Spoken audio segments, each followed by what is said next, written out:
លុបតុងប្រាសាទអង្គរដែនដីបវរកំណត់ដូនតា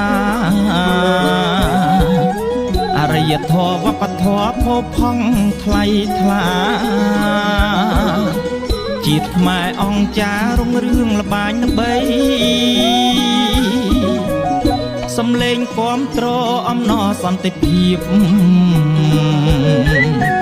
សាមគ្គីក្មេងគ្មៀតស្នេហ៍ជាតិទឹកដី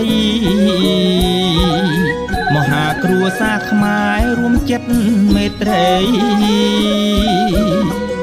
សង្ឃឹកស្គរជ័យរន្ទឺលោការៀងខ្មែរក្មេងចាំងស្អប់ណាំងសង្គ្រាម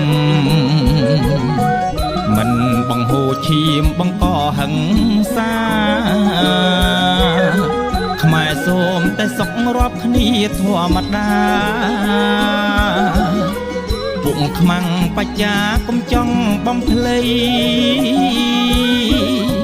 ឆាន់ទាំងជំហរដែលចូលសន្តិភាពយុទ្ធមិត្តជ្រួតជ្រាបបបហេតុដែនដីគាំពីរក្សាប្រាងប្រាមុំបីព្រំដែនធិបតេយ្យនៃកម្ពុជា